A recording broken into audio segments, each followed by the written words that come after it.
What's up everyone, and welcome back to the Electric City segment powered by Glitch Energy.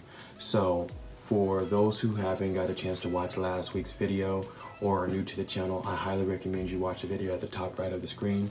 It will give you a full depth of what I was able to do, what I was able to learn, and kind of breaks down what I'm about to say right now. So last week I had a chance to go out and check out Energy FC, which is a local football team down in Oklahoma City. I drove down from Sand Springs and was able to go down there with my older brother and be able to get some live footage and be able to get some things going, especially coming back down, being in town. So I enjoyed myself down there, was able to meet some new people, and I really vibed the culture and vibed everything that was there. It was just something that I always wanted to be, like if I was going to go to constant football games, that was the image that I was having. So when being able to go down there and enjoy that, I committed myself and spoke to my team concerning about doing the Electric City segment, which allowed us to cover Energy FC full time. And this is my own personal thing. It's not something that, you know, I signed out with any of the guys that's at Energy FC. I did get their approval to cover it, but it's more so something I really wanted to do because I enjoyed the team and I enjoyed my experience that much. So without further ado, what it's really concerning about is Energy FC and the connection to Oklahoma City and its culture. That's what the Electric City segment is going to be about. So I'm going to try to put together some clips of the footage and some clips of the team, keep up to date with what's going on, results, and then it's going to have a pre-game and post-game show. So I wasn't really able to give you guys that detail last week because of I was at the event, so I was already covering a lot of stuff, so I wanted to give you that live coverage and get straight to the point. But now that I have a chance to really be able to break down everything on episode 2, so you guys kind of are aware of where this series is going to be leading, we can be able to get down to you know, some more deeper content. Without that, you know, being in the way of everything, I do appreciate you guys for staying tuned to all the videos and all the stuff that's been on social media. But before we get into the pre-game show of who we go up against this week, I'm going to go ahead and run a quick ad. I appreciate you guys' time and patience. See you guys in a bit.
In today's news, let's talk about the upcoming game with Atlanta United.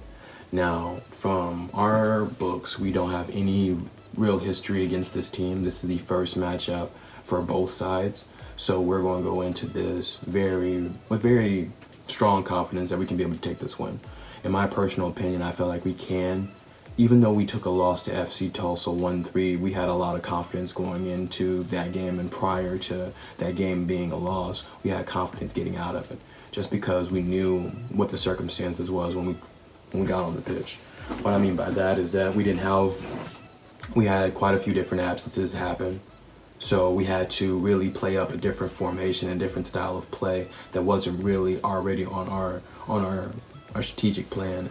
So with the change-ups of the lineup, the absences, it didn't also help that we drew some, some fouls that wasn't called that could have been penalties that could have helped us out throughout the course of the game. But I feel like with us knowing the situation and with us being able to perform the way we was and being able to hold out, because our game was a little bit off in the first half, but being able to hold out and get stronger off in the second half against FC Tulsa, I really feel like going into this game against Atlanta United with no information, the guys are still very confident and pushing. I don't think the confidence is wavering after a home loss.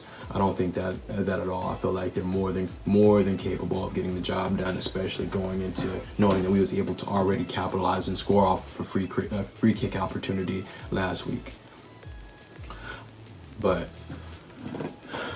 all in all, guys, I kind of got a chance to really break down some of the information about them. I really don't know too much information. I can't wait to be able to see what the game is going to be like and get everything going on that. Alright guys, we are going to be wrapping up this pregame show. I appreciate everyone staying tuned. What I'm going to be showing you guys now is a few highlights that the team was able to put together throughout the course of last week's game. Gives you guys a little preview on what occurred, the penalties, the brilliant goal that happened, and so forth. I'm also going to be adding some training practice sessions that occurred throughout the week of us preparing for today's game. I appreciate everyone staying tuned to the SKYCAST Electric City segment. I'm going to go ahead and get ready, get dressed, handle some things throughout the day, and I'll be back here at 7:30 to be able to cover the game live. I won't be able to show any footage because of the fact that it is going to be on ESPN TV if you guys want to check it out, but I am going to be having my face cam up throughout the course of the video and the game itself. So we're going to get some really good live reactions and things like that, so make sure you guys come in and check it out and be a part of the little watch party if you have ESPN TV. I'll drop the description for Discord off in the link later on Twitter. Without that being further ado, peeps, I'm going to go ahead and head out. I will see you guys in a bit. Hopefully we get this dub tonight.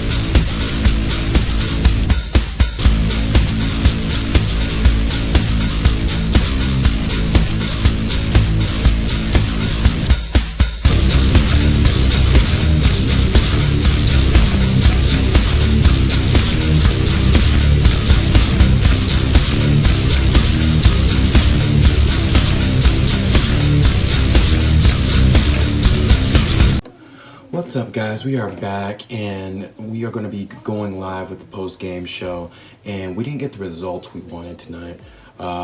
We fell shy to the results, losing to Atlanta United 1-0. It was a very close game, very high intense game. I'm not gonna lie. The first period, it was strictly defense. There's barely any shots on net on both ends.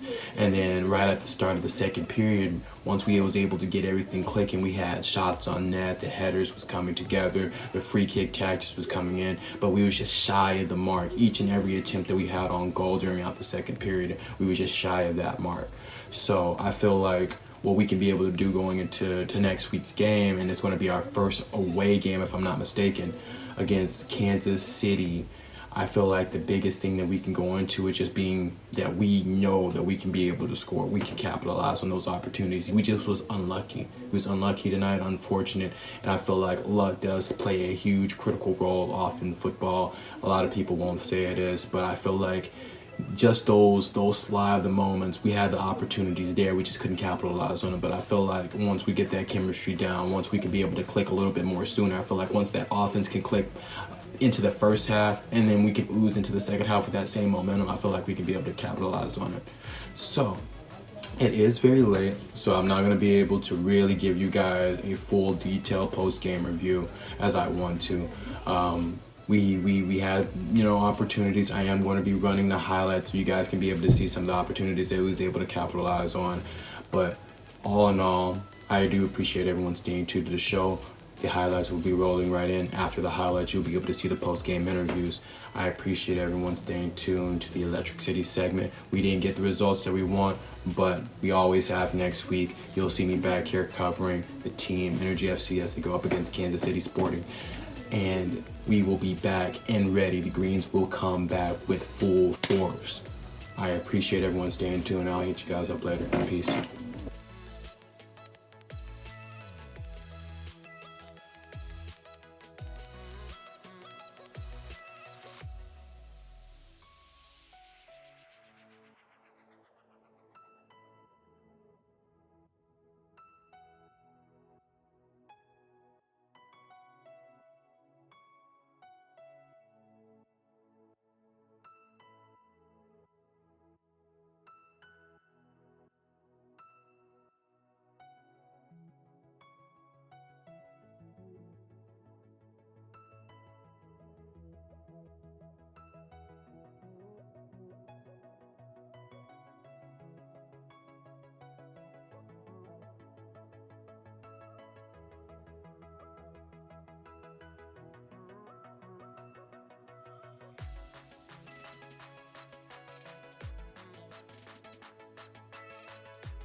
Mitch, tough loss today, but give us your overall thoughts on the match. It's obviously not the result we wanted, I mean, last week and this week, but it's coming together slowly. There's pieces that we've been working on that are starting to show. It's closer than it may seem looking from the outside. Obviously, the results are what matter, but it is a long season. We're going to go into next week, work hard again, and look to win next weekend. We can't dwell on what's happened tonight. The back line was performing pretty well tonight, and there just seemed to be a miscommunication on that goal there. Can you kind of walk us through what happened? Yeah, I think when we miss tackles on the edge of the box, sometimes you have last-ditch decisions to make, and it causes disorganization. In that split second, we made a mistake, and they punished us. And it needs to stop. Honestly, it needs to stop. We can't keep conceding goals like that. I mean, it's something we're going to continue to work at, and I think once we get it right, we'll start to see clean sheets. What happened after halftime? Because after halftime, we came back in the second half really strong, had a lot of opportunities and chances. What did Coach say to you in the locker room? Most importantly was on the defensive side, not giving them so much time on the board. I think we conceded a lot of possession in the first half, which made it difficult for us to play when we did get it. We were a little bit more aggressive in the press to win the ball back quicker, which gave us, we were in better positions to keep the ball. There were a lot of new signings. It seems like tonight that you were already starting to mesh together a little as a team. Can you speak on that a little bit? Yeah, I mean, like you said, it is a fairly new team. Obviously, we've had some key injuries as well. So we are dealing with a bit of rotation at the moment. But it's not an excuse. But we are working. We're going to get it right for sure. There's no doubt in my mind. This next week, we travel up to Kansas City and take on Sporting. What are you looking to build upon from this second half to have that fire in the first half going into that game? First of all, not concede. That lapse in concentration can't happen. So that's going to be the primary focus for us, especially at the back. And then just punish when we have the opportunity. We need to be a little bit more professional in our game and our management of different periods of the match. So that's what we're going to work on going into next weekend. Obviously they got one bye, but what did you think of CJ's performance tonight overall? Yeah, he was solid. I mean, there's nothing you can say to him about the goal. I mean, he was left stranded in that situation. I think he didn't really have a lot to do in the game, especially in the second half. I think in the first half, he come off his line really well. He was good with his feet. Yeah, he had a really good performance. It's just unfortunate he didn't get a clean sheet tonight. And I was, go ahead. Okay. It seemed like they were able to find a lot of space on the outside and be able to kind of cross in multiple times over and over again in the first half. What was the biggest improvement or the biggest change you guys made to kind of stop that from happening and be able to push them back? Yeah, the shift of the back line and adding the extra player across in midfield to avoid that overload is something we spoke about at halftime. And then obviously in the second half, it didn't really affect us. Hopefully in the future, if those things happen, we should be able to figure it out on the field and not allow it to happen for an entire half. It just needs to be better all around. Tonight we saw the appearance of Sam Rogers for his debut. Mm-hmm. What assets does he bring to this team? You know, he's a defender, but he was putting it forward. What kind of skills does he possess to make the game move? Yeah, I mean, he is a defender, but he's quite good on the ball. He's a big lad as well. So in that situation, we were trying to play for the second ball, bring him on, play it up to him, and try and work off of him. We weren't able to utilize it as well as coaches probably wanted us to, unfortunately. But it was good to see him get some minutes tonight. All right, JP, not the result we wanted, but give me your general thoughts of tonight's match. Not the result we wanted. I thought it was an improved performance from the first minute through the 90th compared to last week, which is progress. And I think we're becoming a better team, but we aren't a good team yet. We're a team that has good individuals, a team that has good qualities, a team that has good character, but we're learning to put those things together as a group and to grow together. So there's obstacles that come along with that. It's a bumpy journey along the way. The only thing that would concern me at this point in the season is if the players started to worry about it. And that's not what the vibe that I got from them in the locker room. The vibe I got from them in the locker room is that they're ready to come back on Monday morning and grind it out again. So that, for me, is a heartening thing. I didn't think that we would have anything different than that, but you always worry when you lose your first two games in there at home, you know? But again, I think it goes back to the character of the group. It's a strong group, and I think it's going to be a group that continually improves from week to week. Yeah, you talked about all the individuals you have on this team. They're new. Obviously, it's going to take time for this chemistry to build, but it seemed like the back line gelled a little bit better tonight than we saw in last week's game. Can you speak a little bit more on that? Yeah, it's just consistency. It's getting comfortable, and you've got to consider the fact that we spent 90% of preseason working with a different back four than that, because Mwang was supposed to be a reserve player in there. And nothing against him. He's done brilliantly well since he came in. But the fact is there was a more consistent group when we had Zach in there. They understood one another a little bit better. They'd gotten most of the repetitions. Now, the good thing about the injury coming this early in the year to Zach is that Mwang's going to get those repetitions. He's going to get that experience, and that's only going to serve us well later on down the road in the season.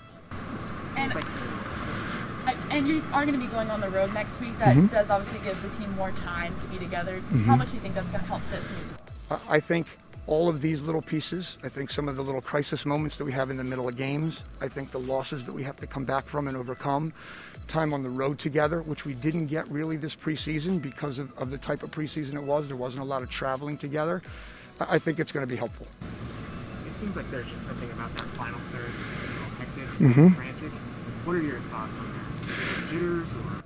No, I mean, listen, the hardest part of the game is scoring goals. That's the most difficult part of the game. So I think between the two boxes, we've been okay in the two games.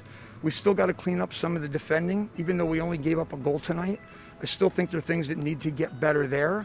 In the final third, we've got to get cleaner. We've just got to have a little bit more cutting edge in and around the attacking box. This second half is really reminiscent of the second half versus Tulsa, where we came out of halftime, guns blazing. How can we get that momentum to start the first half? You know, if I had that question, if I had that answer, and I could bottle it, I'd probably be a millionaire. You know, part of it, again, I think goes back to experience. Part of it is the guys understanding one another, understanding exactly what we want to do in certain moments. And some of it you're not going to learn until those moments and those lessons are presented to you. You know, so again, I think there are things we did better tonight than we did last week. I think that's because we've improved, we've learned during the course of the week, and we're getting better, but it's going to be a process. It seems like both offensively and defensively, the team meshed together better tonight. Would you say that's a fair assessment? I would say so, yes. Yeah. Like I said, I think it was an improved performance from the other night. It's a bummer that it happened when a loss. You know, I mean, you want to win those games, but again, the thing that makes me feel better about the whole situation is that the team is growing, the team is learning, they're applying some of the things we want to do, and we're better than we were last week. Even though Lopez and Chavez are still out, it seems like the offense isn't really connecting with the entire team. Do you think that there's a little bit of disjointedness there? Yeah, I would say for sure. And I think that's a place on the field that we're going to have to continue to work day in and day out to get that cohesion. Listen, there's no more stress. You don't play any quicker in any part of the field than you do in the final third. And so that's where things are going to break down at times. So if we can keep 70% of the field solid as a rock, then we'll be okay. But we've got to make sure the rest of the 70% of the field is solid as a rock.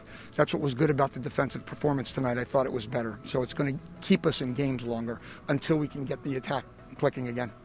The attacking third was really going off really strong to start the second half. You could tell that they were just aggressively trying to score. There seemed to be a couple of possessions that were just so close, but they couldn't quite get it in the back of the net.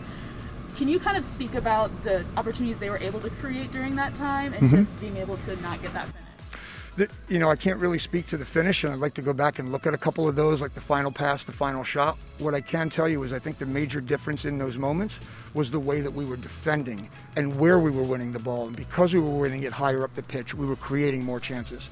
In the first half, the midfield block dropped off a little bit too much, and there was too much space in there. Second half, that didn't happen. We were able to apply more pressure, and that's how we got our chances. Towards the end of the game, we had a shot saved off the line, a header that hit the crossbar, and another shot for a handball like last night. How close do you think we really were to looking at this game right now with a totally different result? Listen, it's a matter of inches, and you forgot the chance that Connor ended up having on the wide free kick that he ends up knocking the ball right into the goalkeeper's chest. So we had our chances tonight, and again, when you look at that compared to last week, I don't think our chances last week were as clear-cut as they were this week. So again, it's getting better, it's just not good enough yet. What's going to be your biggest focus going into the week of training leading into next weekend in Kansas City? Well, it's a shorter week, for sure. I think we've got to continue to emphasize a little bit of the defending and make sure that we have that base solid as we can. And then we've got to do a little bit of work in the final third. You know, both of our top two strikers are down. Brownie's actually doing a great job up there, but he's not a natural center forward. He's a winger that's playing as a center forward for us, and that's a sacrifice on his part, and we understand that. But we're going to have to continue to work and to gel in that part of the field and keep solidifying the back. Speaking on John Brown, I saw an interesting substitution, in my opinion. We brought John out and put in Sam Rogers, who is a defender. Thoughts on that? Well, it was really the way the game was going. If you saw the game in those last 10 minutes or so, we were winning a lot of corners. We were winning a lot of wide free kicks, throw-ins in the final third. We just wanted a bigger body in there that could help create some havoc for us. So it's not something we plan on doing a whole lot of. Hopefully we won't be down a lot of times, 1-0 late in the match. But it was just a roll of the dice and somebody that we knew could give us a little bit more aerial prowess there. Are you getting the interplay from Rob and Beyond down the left that you're getting right now? Say that again? Are you getting the interplay offensively going forward between Rob and Beyond? Villian. Oh, not yet. No. I mean, listen, both of those guys are new to our team, and they're both adjusting to each other yet. So it's going to take a little bit of time for it to become more cohesive. They're starting to understand one another better. And it's, again, listen, I know it sounds very repetition. It's me saying the same shit over and over and over again, but it's a process. It's a process, and you don't give up on the process this early. I would just like to highlight Kodai Ida's performance tonight. I thought he did exceptionally well. Can you talk about that substitution, taking Tucker out of the starting lineup and placing Kodai in his place? Yeah, well, listen, I'll tell you the same thing I told Tucker the other day. Had Kodai been healthy for the first game, he would have started it because he earned it in preseason. But he had a little issue with his hamstring, and so we decided it would make more sense to play Tucker. In that same mentality, now that Kodai's feeling better and he's gotten some minutes behind him in an extra week of training, we knew we could start him, but we also knew we couldn't play him for 90 minutes. So we let him go out there, and we told him that we would give him 60 to 70 and get a feel for it, and then see how he looked, how he felt, and go from there. I really like the contribution he gave to us tonight. I think it's going to be even more and more over time. But again, it's these guys in the locker room understand. There's an injury, it's next man up. Something happens to this guy and there's a suspension, next man up. And we've got a group that, in terms of their character, in terms of their talent, will be okay there.